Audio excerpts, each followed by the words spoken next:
On that in your Storm Team 7-day forecast. Ashley, thank you. This week, the city of Birmingham's mask ordinance, that face covering ordinance, set to expire, but the number of COVID-19 cases in Jefferson County is trending in the wrong direction. Over the weekend, 161 new cases of COVID-19 were identified in Jeffco.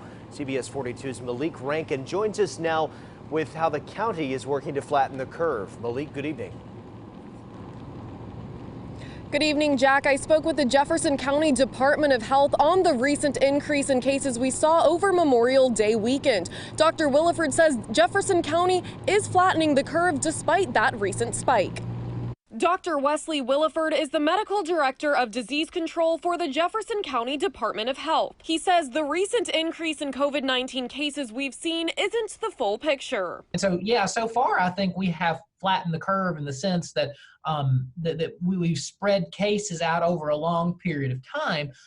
But when I start seeing the numbers going up, it does make me wonder, what does tomorrow hold? What does the next week hold? Williford says the increase could be because more testing is available and the numbers we see now are often delayed as test results take a few days to come back. Our daily case numbers have been higher for the past week or so. We've seen sort of a very slow but steady uptrend in the number of new cases per day. Williford says now is not the time to let up on social distancing, wearing a face covering, or hand washing. On Friday, Birmingham's face covering ordinance will expire, a change one city councilor says should never have been enacted in the first place. Mandating it by law is not really an effective way of having the public as a large group adhere to it. The best way is education. Williford says it's too soon to tell if Birmingham's ordinance change will impact the county, but continuing to wear some sort of mask is a courtesy to your community. Dr. Williford says we may not have a full idea of Memorial Day weekend's COVID-19 cases for another week. Live at the Jefferson County Department of Health, I'm Malik Rankin, CBS 42 News, local coverage you can count on. Right now, Jefferson County has 1,645 confirmed COVID-19 cases. There are 96 confirmed deaths. The state right now showing 15,650 confirmed cases. 5,199 of those cases confirmed in the last 14 days. The state health department says there are nearly 8,000 presumed recoveries from COVID. And new tonight, the Alabama Department of Corrections confirms 8 more staff members among 5 facilities have self-reported positive COVID-19 cases. There are now 43 active COVID-19 cases among staff at ADOC facilities. In a statement, the department says they haven't confirmed any positive tests among the inmate population this week and that they are still working on a plan to resume visitation and volunteer entry. Another Alabama county that has seen an increase in COVID-19 cases is Tuscaloosa County. In a tweet Sunday, Tuscaloosa Mayor Walt Maddox said the county saw a 10% increase in cases, saying they are watching the capacity at DCH closely. In the past week, we've had a nearly 100% increase in those with COVID-19 being in our hospital system. We were at 63 this morning. We were at 32 this time last week. So we know the numbers are increasing. The mayor says DCH does have a medical surge protocol in place. More than half the states in our country are seeing upticks in new cases, yet tonight every state is reopening segments of their economies. That includes New York and California, where salons and barbershops just got the okay to reopen in most places. Good to see you guys. Shortly after New York Governor Andrew Cuomo rang the opening bell, stocks surged to their highest levels in nearly 3 months, fueled by states slowly reopening their economies and developments of a potential vaccine.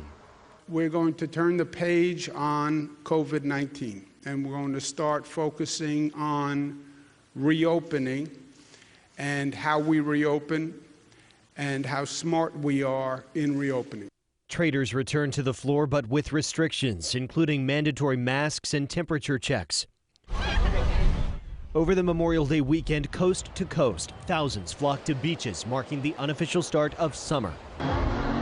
In Missouri, health officials are now asking these partygoers at the Lake of the Ozarks to self-quarantine for 2 weeks. Thank God we're at this point. In New Rochelle, New York, the first phase of reopening began, including construction, manufacturing, and retail allowing counter and curbside pickup. Lou Vaccaro owns the Curtain Shop. Today is a great day. We've been waiting for this for, I guess, a couple of months now. Across the country, at least 27 states are seeing an increase in the average number of new cases compared to 2 weeks ago. Minnesota, which partially reopened May 10th, reported its highest number of ICU patients on Monday. In today's UAB medical messaging, a closer look at how potential hotspots emerging can affect the availability of ICU beds in the city. Dr. Jody Dion Odom says people need to take this time to stay vigilant. And when you see these hot spots start to show up, that is an indication to us that we may need to change some of our behaviors again. You don't want to continue going out when you're seeing the numbers start to increase. We do not have an infinite amount of ICU beds. The behaviors they want people to continue: wearing a mask in public, staying 6 feet apart from others, washing your hands at least 20 seconds, and staying home if you are sick. Tonight, a man wanted in connection with a triple murder case in Morgan County is in custody. Decatur police say Carson Peters turned himself into U.S. Marshals this afternoon. He's now charged with 3 counts of capital murder. Investigators say 3 people were killed Sunday night. The mother of the two of the victims was injured and flown to a Huntsville hospital, according to court filings. Peters was going through a divorce with one of the victims. Covering Jefferson County now, we're learning more about a shooting that left a 5-year-old boy dead. It happened at a home on Triple Creek Circle in Morris Sunday night. According to investigators, the homeowner said he was working on a gun that he'd recently purchased while his girlfriend was in the bathroom giving her child a bath.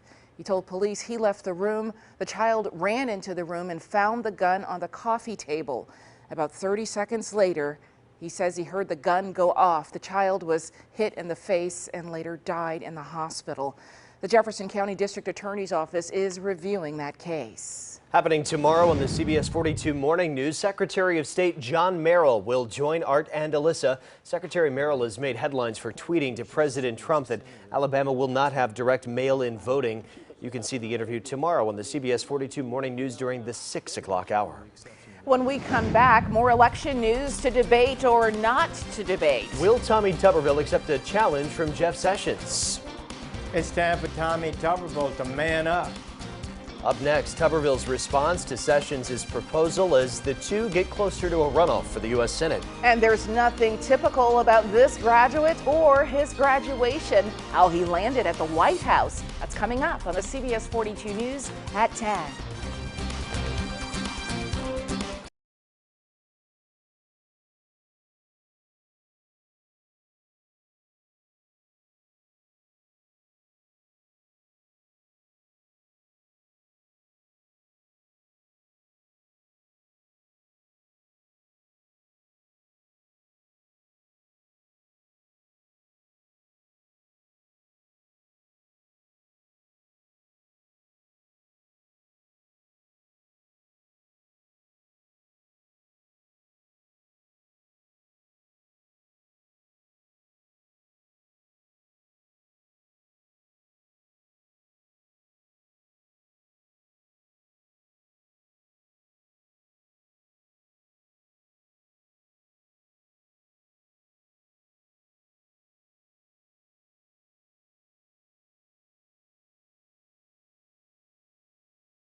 You're watching CBS 42, local coverage you can count on with Sherry Jackson, Jack Royer, Chief Meteorologist Ashley Gann, and sports with Chris Brees. This is CBS 42 News at 10. We are back tonight as an Alabama man is accused of falling asleep on an Escambia County, Florida beach and leaving a baby naked and unattended. According to the arrest report, Wesley Nichols is charged with child neglect.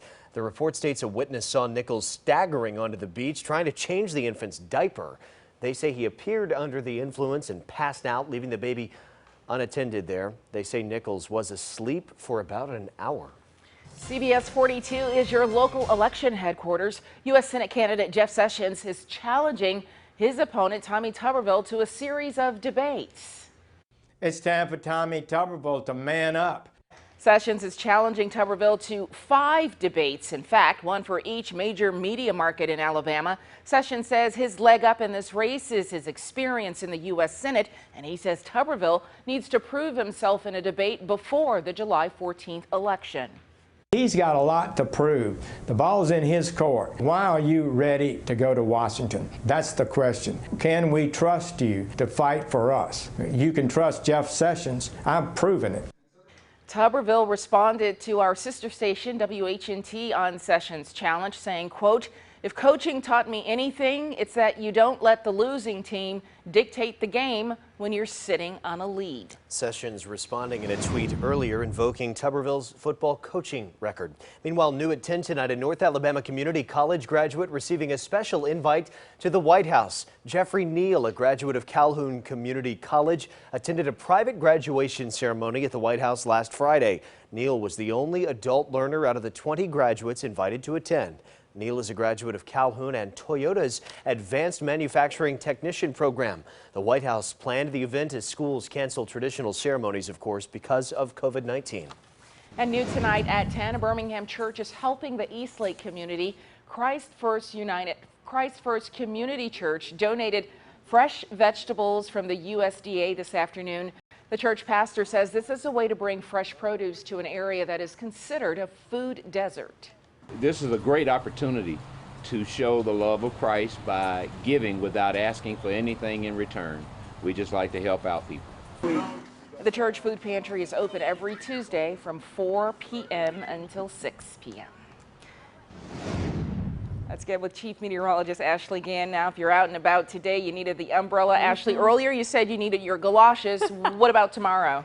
Well, you're going to need the rain boots for at least another couple of days, the umbrella, or maybe just stay indoors. Not necessarily the best news. I know a lot of neighborhood pools were just opening up, finally being able to go out of our houses for a little while, and now the rain comes, right? That's how we all kind of feel, maybe slightly defeated by the weather, but it's not going to be all gray and gloom. I have some sunshine to talk about in a moment. Right now, sitting in the low 70s in Tuscaloosa, that's actually where we're seeing some rainfall right now, but no lightning being detected. I have our lightning detector on and 0 strikes across our viewing area. Heaviest rainfall moving out of Greensboro into Moundville, and it's just steady rainfall right now. This is going to slide just to the north of I-20. Tuscaloosa, Northport, you can see some light rain out of the deal. Temperatures right now sitting in the upper 60s to low 70s, from 72 in Tuscaloosa, like we just saw, to 70 in Birmingham, mid to upper 60s from Gadsden all the way down to Lake Martin. As we move through the evening hours, scattered showers are likely throughout the night, much like we're seeing on our radar right now, patchy. That will continue through daybreak tomorrow, but notice even tomorrow morning we will see moments of sunshine. So again, hence the not all gray and gloom. Rain chances tonight will go down just a bit. Temperatures will hold, though, in the 60s. Pretty much where the temperatures are right now is where they're going to stay. Not going to see a big climb in the temperatures tomorrow either, only in the upper 70s, and that's because of the increased cloud cover and more rain, plus a few isolated storms to talk about. We do have a marginal risk, which on a scale of 1 to 5 is in our 1 category, so I'm not expecting any extreme weather tomorrow, but there will be some stronger thunderstorms that develop with the heat of the day, so be prepared for that. Here's what we're looking at: high winds, tornado, large hail, threat, and flooding, all in the low category for our Wednesday. But as we've seen before, these what we call pulse storms could produce maybe a severe thunderstorm warning here and there. No rotating storms. Tornadoes not going to be a threat whatsoever. So again, for tonight, just a very small chance of a stray shower overnight tonight, but a better chance of rain through late morning Wednesday. New model information just came in. You'll notice West Alabama is starting to see the first signs of the showers and storms 10 a.m. to 1 p.m.